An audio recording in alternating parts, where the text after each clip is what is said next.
శ్రీ గురుదేవ దత్త. ఈరోజు మనం తెలుసుకోబోయే మహాత్మురాలు ఇందుపల్లి భ్రమరాంబ గారు.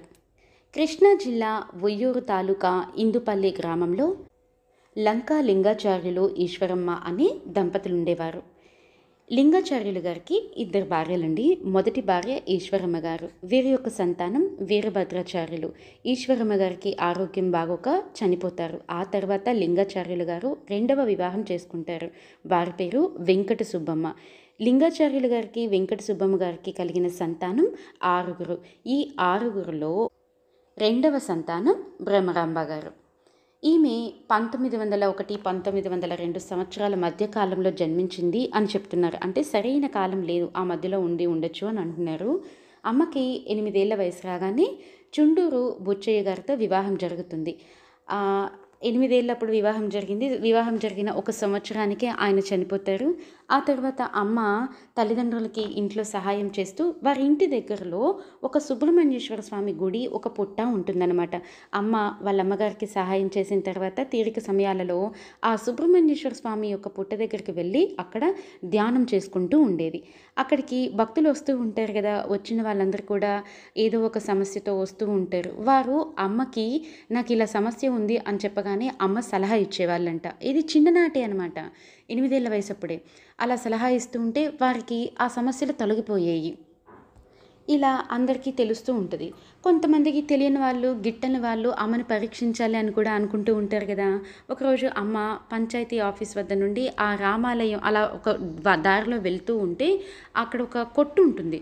ఆ కొట్టు తలుపులు తెరచే ఉంటాయి. అందులో అమ్మ ప్రవేశించి ఆ కొట్టులోకి వెళ్ళి ధ్యానం చేసుకుంటూ ఉంటే మౌన దీక్షలో ఉండి ధ్యానం చేసుకుంటుంటే ఈ పరీక్షించాలి అని అనుకునే వాళ్ళు ఆ కొట్టు తలుపులు మూసేసి 15 రోజుల వరకు తలుపులు తెరవరనమాట. అమ్మ అలానే ధ్యాన సమాధి నుండి లేచి పాటలు పాడుతూ 15 రోజుల తర్వాత వీళ్ళు తలుపు తెరుస్తారు. అప్పుడు అమ్మ చాలా నార్మల్గా లేచి బయటకు వచ్చేసి పాటలు పాడుతూ ఉంటుంది. వారందరూ ఇంకా చాలా ఆశ్చర్యపోతారు. అరే ఈమెకి ఇన్ని రోజులు తిండి నిద్ర ఏమీ లేనేలేదు, ఒక భయం లేదు అని చెప్పేసి అప్పుడు అమ్మ నిజమైన శక్తివంతురాలు అని తెలుసుకొని బాలయోగినిగా అందరూ ఆ రోజున గుర్తించారనమాట. ఆ తర్వాత అమ్మ చిన్నతనం నుండే కూడా తల్లిదండ్రుల్ని, పెద్దలని అందరినీ కూడా గౌరవిస్తూ ఉండేది. వంశపారపర్యంగా వస్తున్నటువంటి ఆచారాలు ఏదైతే ఉంటాయో వాటన్నిటిని కూడా అమ్మ పాటించేవాళ్ళు. అందరి ఎడ సమత్వ భావం కలిగి ఉండేవాళ్ళు. భగవంతుని యందు దృఢమైన విశ్వాసం ప్రతిరోజు రోజుకి ఆమెలో బలపడుతూ ఆమె యొక్క ఆత్మశక్తి పెరుగుతూ వచ్చింది. ఆమెకి తెలియకుండానే ఆమె యందు కొన్ని దైవశక్తులు చోటు చేసుకున్నాయి. వాక్శుద్ధి, దూరదృష్టి వంటి శక్తులు భ్రమరాంబకి అలవడ్డాయి. సుబ్రహ్మణ్యేశ్వర స్వామిని పూజించడానికి వచ్చే వారందరూ కూడా అమ్మ చేత బొట్టు పెట్టించుకొని తీర్థప్రసాదాలు తీసుకునేవారు. వారి కష్టాలు అన్నీ కూడా తీరిపోయాయి అన్నమాట. వాళ్ళకి మంచి జరిగేది అమ్మతోటి ప్రసాదం తీసుకొని బొట్టు పెట్టించుకుంటే. ఇంకా అమ్మ మహిమో ఏమో కానీ ఆ ఆవరణంలో పూజలు అందుకుంటున్న సుబ్రహ్మణ్యేశ్వర స్వామి దగ్గర పుట్టు ఉంది అనుకున్నాం కదా, ఆ పుట్ట రోజుకి కూడా చిత్రమైన కోవలు సంతరించుకొని కొత్త రూపం ధరించేదనమాట. ఒకరోజు అందరూ చూస్తుండగానే ఒక నాగుపాము వచ్చి ఆ పుట్టలో ప్రవేశిస్తుంది. అది ఆ పాము అమ్మ యొక్క పూజలన్నింటినీ కూడా అందుకుంటూ ఉంటుందన్నమాట. ఇంకా భక్తులందరూ కూడా అనుకుంటారు, ఇక ఆ పుట్ట చుట్టూ కూడా ఒక మందిరాన్ని నిర్మించాలి, అమ్మకి ఒక మందిరాన్ని కట్టాలి అని చెప్పేసి భక్తులందరూ అనుకుంటారు. అమ్మ తమ్ముడు హనుమత్ రామాచార్యుల వారు ఆ స్థలంని అమ్మకి ఇచ్చేస్తారనమాట. దక్షిణాన ఇంకొంచెం స్థలం కూడా కొనుక్కొని అమ్మకి మందిరాన్ని నిర్మిస్తారు. భక్తుల సౌకర్యం కోసం 2 పాకలు వేస్తారు. ఇంకా అమ్మ ఇలా చెప్తున్నారు, అందరి కష్టాలు తీరుతున్నాయని చెప్పేసి అందరికీ, పొరుగుల వారందరికీ కూడా తెలిసిపోయి అమ్మను పూజించడానికి వచ్చే జనమందరూ కూడా ఎక్కువైపోయారనమాట. అమ్మను పూజించి అక్కడ ఉన్నటువంటి పుట్టను పూజించి అమ్మ చేత బొట్టు పెట్టించుకొని తీర్థప్రసాదాలన్నీ తీసుకొని వారి యొక్క కష్టాలన్నింటినీ కూడా తీర్చుకునేవారు. ఆమెను అందరూ కూడా అప్పుడు బాలయోగిని అని, దేవుడమ్మ అని పిలిచేవారు. భ్రమరాంబకు 18 ఏళ్ల వయసు వచ్చే నాటికి ఆమె కీర్తి మహిమలు చాలా గ్రామాలకు వెళ్ళిపోయాయి. పూజలు, నియమనిష్టలు, భజనలు, సత్సంగాలు, పండుగలప్పుడు అన్ని ప్రత్యేక పూజలు, అన్నదానాలు ఒక్కొక్కటి కూడా పెరుగుతూ ప్రబలమై దేవుడమ్మ కీర్తి నలు దిశలా వ్యాపించేసింది. రోగులు, ఆర్తులు, దుఃఖితులు వచ్చి ఆమె విభూతి తీర్థ ప్రసాదాలతో, సద్బోధలతో సమాధానం పొందిపోయేవారు. అమ్మ ఎలా ఉన్నారంటే చూడటానికి కాషాయ వస్త్రాలు ధరించేవాళ్ళు. కాసి కట్టు కట్టి మెడలో ముంజేతులకు దండలకు రుద్రాక్షలు ధరించేది. అమ్మ శిరోజాలు రాగి వర్ణంలో దినదినం వింత ఆకారాలు ధరించేవి. తల దువ్వటం లేదు కనుక ఆమె శిరోజాలు జడలు కట్టి చింతకాయల వలె ఉండేవి. మైలపడిన స్త్రీలు కానీ ఎవరైనా పురుషులు కానీ ఎవరైనా మైల ఉన్న వాళ్ళు అమ్మ ఆలయంలోకి ప్రవేశిస్తే అమ్మ యొక్క శిరోజాలు చింతకాయలు ఉండేవి అని చెప్పుకున్నాం కదా. ఆ చింతకాయల్లో ఒకటి ఊడి కింద పడిపోయేదంట. వెంటనే అమ్మ ఆ మైల పడిన వారిని గుర్తించి బయటకు పంపించేసేది. ఆ మైల ముట్టు తీరిన తర్వాత శుచై మళ్ళీ రండి అని చెప్పేసి అమ్మ చెప్పేవారు. అమ్మ పొద్దున్నే లేచి దేవాలయ ప్రాంగణం అంతా కూడా అమ్మే క్లీన్ చేసేవాళ్ళు. గుడి ఊడ్చి చల్లి గుడి వెనుక ఉన్నటువంటి కృష్ణ కాలువలో స్నానం చేసి అక్కడ పుట్ట వద్ద అనుష్ఠానం చేసుకునేవారు.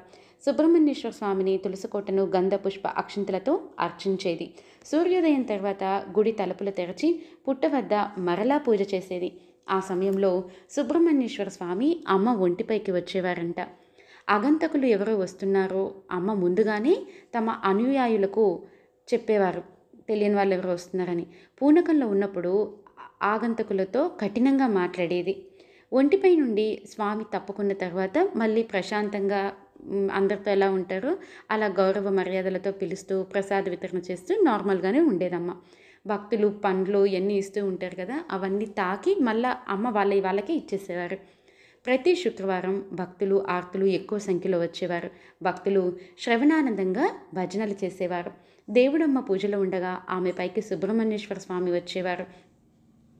ఆ స్థితిలో భక్తులు అమ్మను సమీపిస్తే ఆమె తన అమృత హస్తాలతో వారిని నెత్తిపైన వక్షోభాగాన తాకి విభూది బొట్టు పెట్టేది. ఇలా మధ్యాహ్నం 2 గంటల దాకా జరిగేది.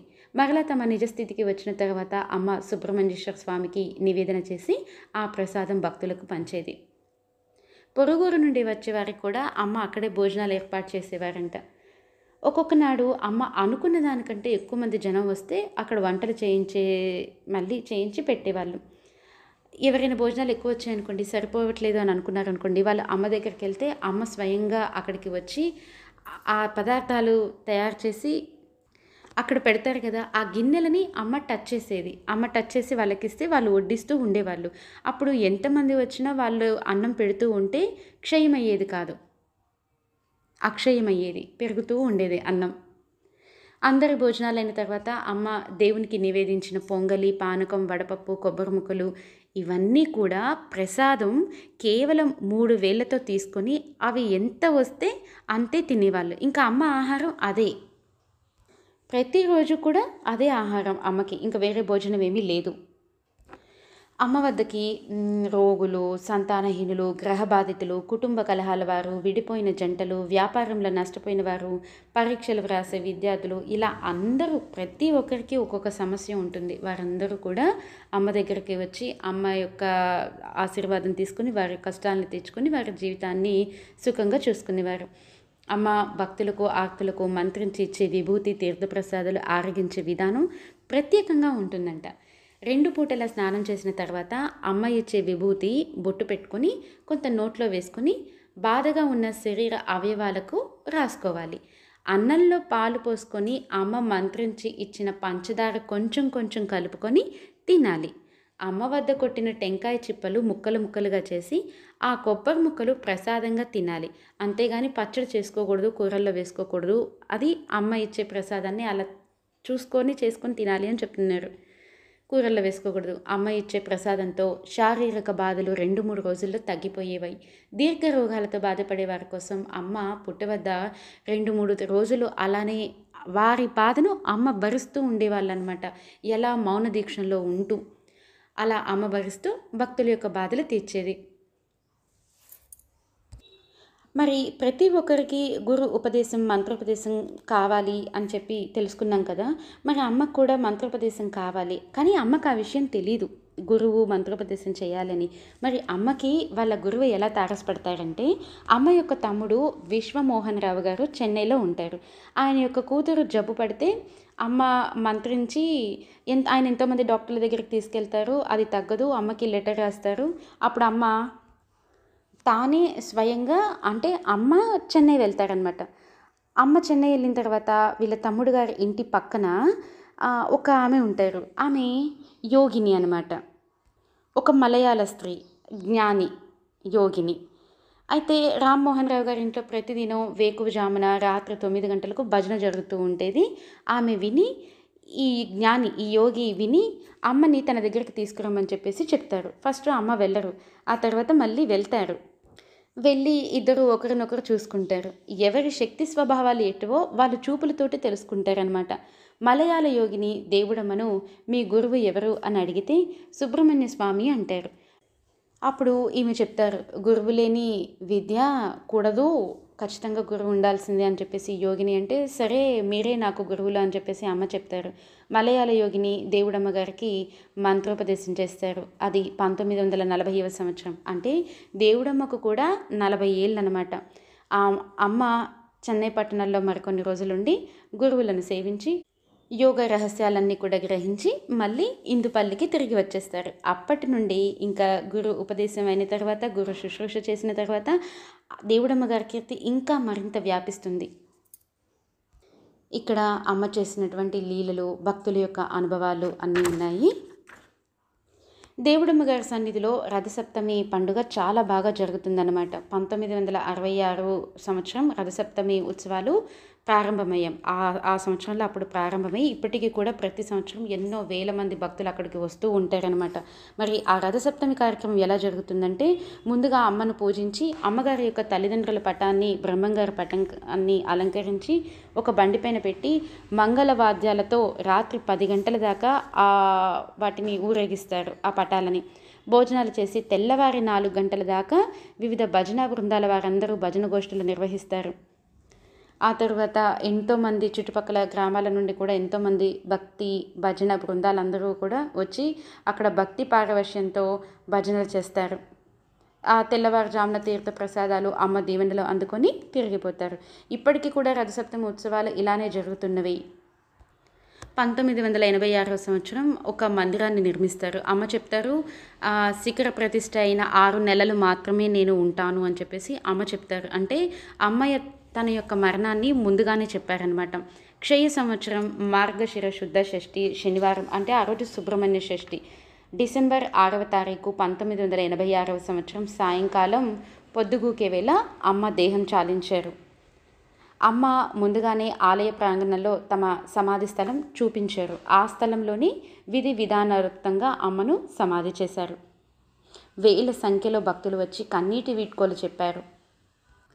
అమ్మ యొక్క మందిరంలో ప్రతి శుక్రవారం ప్రత్యేక పూజలు, ప్రతి సంవత్సరం రథసప్తమి నాడు గ్రామోత్సవం, ప్రతి సంవత్సరం మార్గశిర శుద్ధ షష్ఠి నాడు ఆరాధన ఉత్సవాలు వైభవంగా జరుగుతున్నాయి. ఉభయ వేళల్లో అమ్మవారికి పూజలు, ధూపదీప నైవేద్యాలు సమర్పిస్తున్నారు.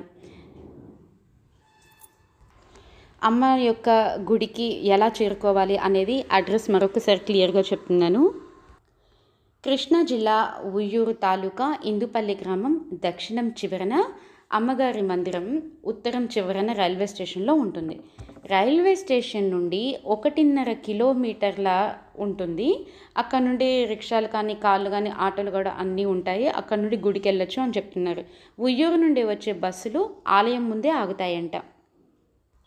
అమ్మ యొక్క పూర్తి చరిత్ర తెలుసుకోవాలి అని అనుకుంటే దేవుడమ్మ గారి జీవిత చరిత్ర అనే గ్రంథంలో గుండిమెడ దైవజ్ఞాచార్యుల వారు రచించారు. ఈ గ్రంథాన్ని పూర్తిగా చదివితే అమ్మ గురించి మీరు ఇంకా బాగా తెలుసుకోవచ్చు. వీలుంటే అమ్మ ఆలయాన్ని దర్శించి అమ్మ ఆశీర్వాదాన్ని పొందుదాం. స్వస్తి. లోకా సమస్త సుఖినో భవంతు, సర్వే జన సుఖినో భవంతు. దత్తార్పణం. పురాణాలు, సచ్చరిత్రలు, అవధూతుల చరిత్రలు, పండుగ విశిష్టతలు, భక్తి పాటలు, కథలు, మహాత్ముల గురించి, గురువుల గురించి, ఋషుల గురించి ఇలా నేను చేసే ప్రతి ఆడియో తెలుసుకోవాలి, వినాలి అని అనుకుంటే శ్రీ గురుదేవ దత్త ఆడియోస్ని సబ్స్క్రైబ్ చేసి బెల్ కొట్టగలరు. మీకు నచ్చితే షేర్ చేయండి. జై గురుదేవ్ దత్త. మీ జీవని.